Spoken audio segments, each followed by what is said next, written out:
Welcome to How Women Write, the podcast for author entrepreneurs to find inspiration and flow.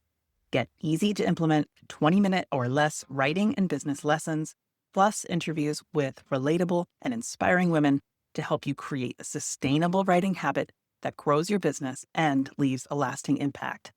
I'm Jacqueline Fish, former communications consultant, 3-time author, and intuitive writing coach. Let's go. Hey, writer.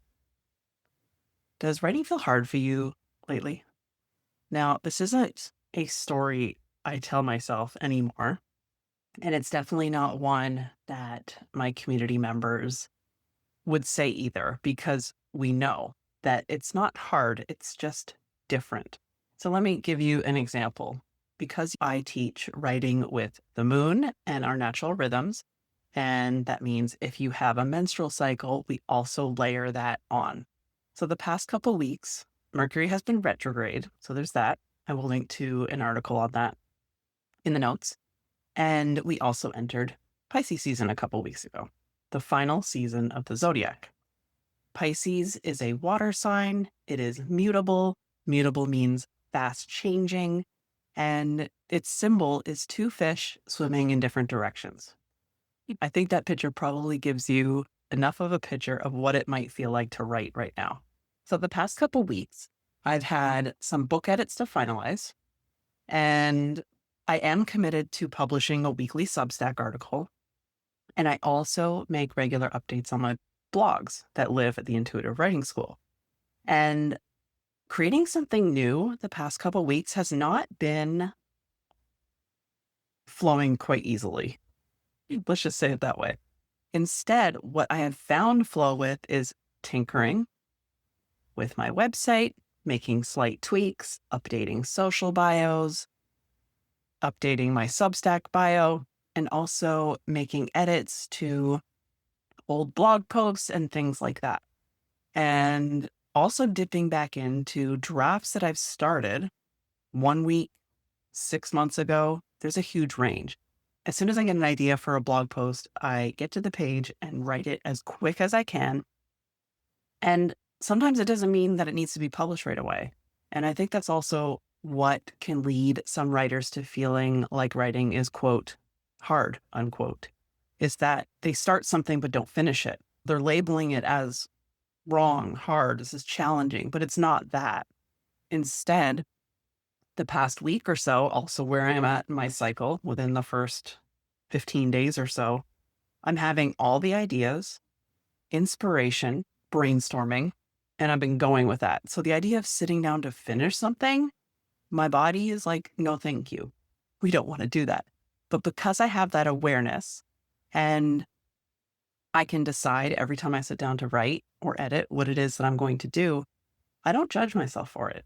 I don't look at a past version of myself and think, oh, you were so prolific the other week and you were so focused getting stuff done, starting and finishing. And this week you've started a dozen things and haven't finished a single one. It's not a big deal. So I know that this is just how it is flowing right now, and that is working. So it might look like you've started a bunch of different documents. You've started 3 different book ideas. You're circling a handful of book ideas, aren't sure which one to focus on. You're trying to land on a business name, a publication name for your newsletter or Substack, and all the ideas are going on.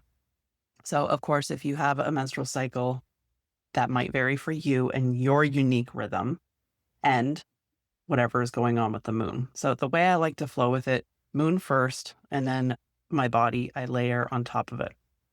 You can work the other way around depending on what feels prominent to you. But because I teach this daily inside the community and I time my writing, my workouts, my eating, literally everything with the moon, and because I'm teaching it, I do that first with a strong knowledge of what's going on in my body. Now, a reminder, when I first discovered this information 6 years ago, I think it was 2020-ish, I did nothing except pay attention to it. I did not jump in and like, okay, boom, I'm writing with nature's rhythms now. I'm writing with the moon instantly. And it was not that. Instead, it was simply noticing and tracking. A couple things around the word hard. One, hard does not mean bad. It's okay if some things feel hard. Certain tasks might feel hard, like the taxes that I need to do. I'm not really interested in doing that. And it might feel hard during a certain time of the month, but I know I'm going to do it anyway. So there is an element of forgetting about my feelings and doing it anyway. And we can do hard things. We know this. Also, reframing hard. Is it just hard or is it not as expected? I'm not writing as I expect to. If your writing has maybe felt a little slow, emotional, or a little harder to sit down and work with lately, you're not imagining it. It's Pisces season. And Pisces season is a very intuitive time, a time that tends to dissolve structure. There's very little boundaries. Think of Pisces when I say water, water vapor or fog. It's everywhere all at once. So proceed accordingly in your writing.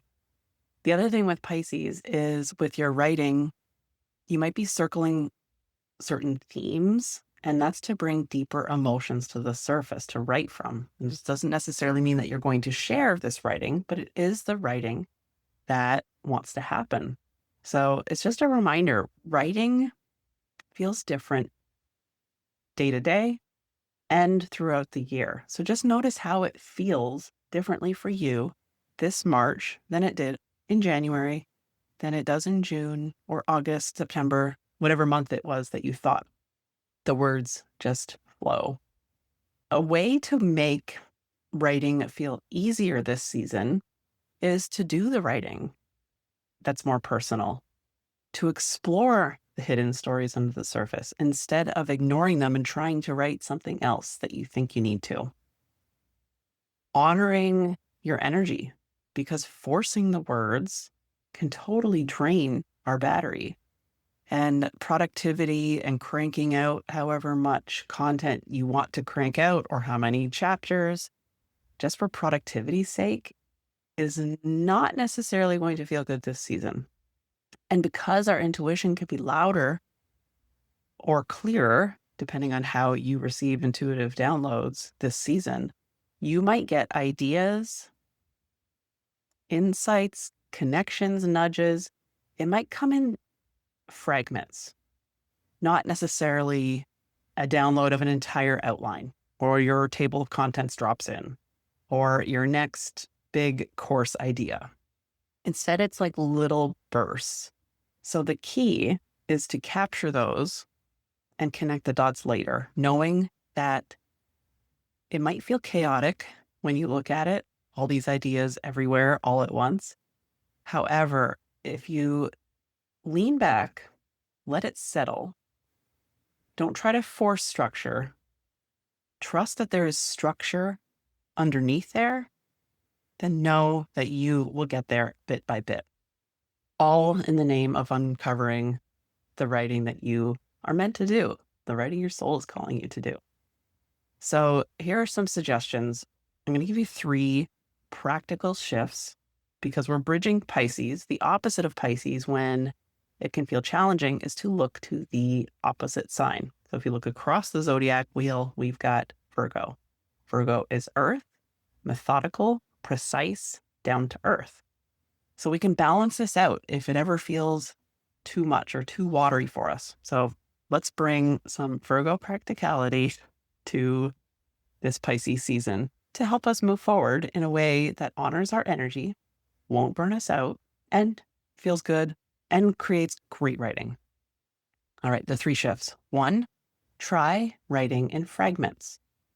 Don't try writing a polished draft from first go. This is something I talk about a ton.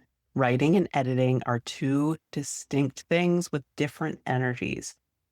If you think of the energy and focus it takes to edit something, it is very different from writing your surrendered first draft.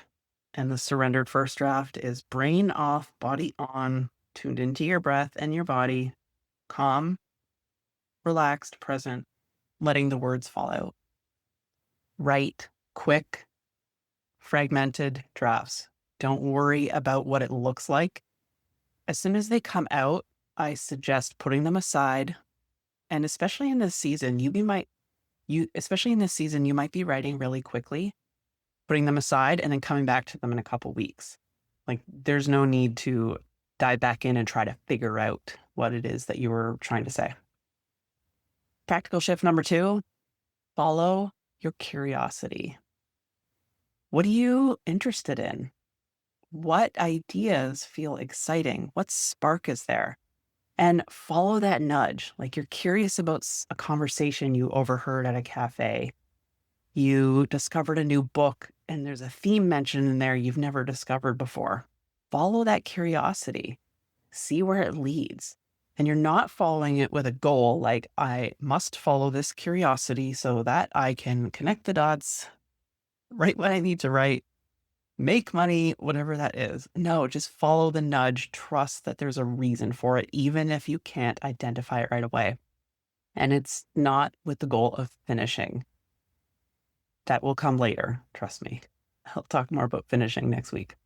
Also, notice the ideas that are recurring and the patterns that keep coming up. What are the things that keep circling back? And you're like, why does this keep coming up? Follow that curiosity. Write about it. See what is there instead of just, With Pisces season, it's also helpful to make sure that we have time and space carved out so that we can follow these nudges. We can notice these ideas. We have time for journaling and we have time, quiet, reflection, and even quiet time to just sit and be.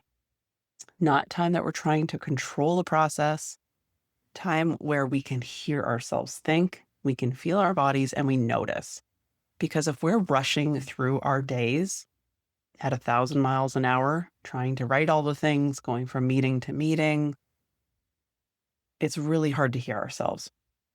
And during this final season, so this energy right now, March, is more like the way the collective sees December. Like it feels like the end of the year. Imagine this is the last couple of weeks before January 1st. So January 1st, the way I treat the new year is the Zodiac New Year, which happens on the spring equinox. That is like my January 1st. So right now, this energy, Pisces season, has an ending quality that feels like December. But just because that calendar is out there, we do not follow that. We follow nature's gesture. We follow our bodies. We listen deeply, uncover what wants to be written. And when you write this way, from a place of no longer forcing or performing and allowing what wants to come through, our nervous systems can relax. It's like an exhale. And because these are the final weeks of the Zodiac year, it's like the final exhale before the new season begins. So go slow, look after your body, all the good food.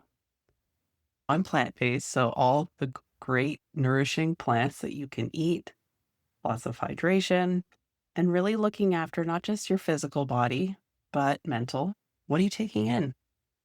Are you watching the news? Are you doom scrolling for hours on end? I really hope not. That's something I gave up years ago. And if I could suggest one thing for a calmer mind and healthier body, it would be unplugging from social, going in intentionally. I use it as a business tool. And the news, just stop watching it. I think it's been over a decade since I unplugged. I hope this episode has been helpful for you. And especially if writing has felt a little bit hard for you lately, know that it's not you. It's just the energy. So see where Pisces season is inviting you to move with it in a different way and see how that shows up for you. I hope you enjoyed today's episode and happy writing.